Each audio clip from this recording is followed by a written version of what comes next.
হুরায়রা রাদিয়াল্লাহু তাআলা আনহু বলেন, রাসূল সাল্লাল্লাহু আলাইহি ওয়াসাল্লাম বলেছেন, আল ঈমানু বিদওয়া শাবুনা শুবা, ঈমানের 70-এরও বেশি শাখা রয়েছে।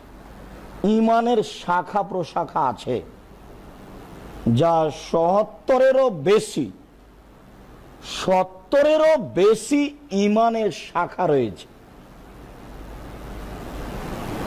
তার সবচেয়ে বড় শাখা হলো কওলু লা ইলাহা ইল্লাল্লাহ। এটা একটা ঈমানের শাখা, এটা একটা ঈমানের অংশ। লা ইলাহা ইল্লাল্লাহ, এ দিয়ে জান্নাত পাওয়া যায়, ছোটটা দিয়েও জান্নাত পাওয়া যায়। ওয়া আদনাহা, আর শাখার সবচেয়ে যেটা ছোট, ইমাতাতুল আযা আনিত তরিক, রাস্তা থেকে কষ্টদায়ক জিনিস সরিয়ে দেওয়া।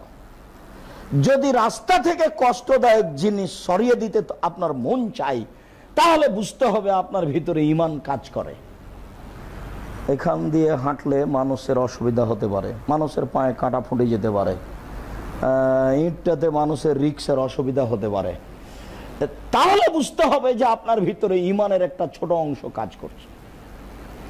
তবে ওই কথা মিথ্যে যে রাসূল সাল্লাল্লাহু আলাইহি সাল্লাম যে রাস্তা দিয়ে হাঁটতেন, সে রাস্তায় একজন বুড়ি কাঁটা পুঁতে রাখতো। নবীর পায়ে কাঁটা ফুটলে বুড়ি খুশি হতো। একদিন আল্লাহর নবী দেখলেন রাস্তায় কাঁটা নেই, নবী ভাবলেন বুড়ির কিছু হয়েছে, তাই তিনি বাড়ি গেলেন, দেখলেন ঠিকই বুড়ি অসুস্থ, তিনি পরিচর্যা করলেন, বুড়ি ভালো হয়ে গেল। একবারে নগদ মিথ্যা কথা। লেখক নিজেও জানেন না যে কোথা থেকে উনি লিখছেন, নিজেও কোনোদিন দেখেননি। ধর্মের অনেক কথা এমনিতেই চলে, এই ঘটনা তার একটি।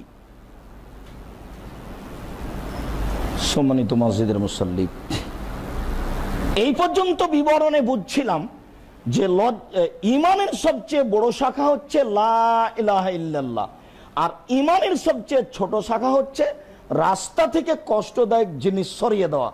হরতাল কিয়ামত পর্যন্ত হারাম। কোনোদিন কোনো মানুষের জন্য কোনো অবস্থায় হরতাল জায়েজ নয়।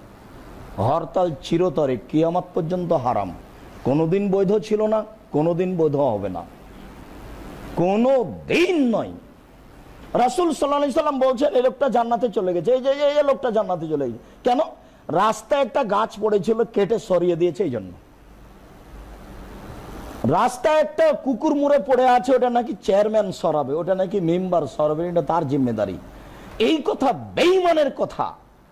যার ঈমান আছে তারই জিম্মেদারি ওই কুকুর, সিড়িগাল, বিড়াল ওটা সরিয়ে দেওয়া, বা যার বাড়ির সামনে আছে তাকে সরিয়ে দেওয়া। তাকেই এটা উচিত যে তাকে সরিয়ে দিতে, ওটা জরুরি ভিত্তিতে করতে হবে। এটা রাসূল সাল্লাল্লাহু আলাইহি সাল্লামের নীতি। এই লোকটা জান্নাতে চলে গেছে কেন? কেন কেন? জান্নাত রাস্তায় একটা গাছ পড়েছিল, মানুষের অসুবিধা হচ্ছিল, এই কেটে সরিয়ে দিয়েছে এই জন্য।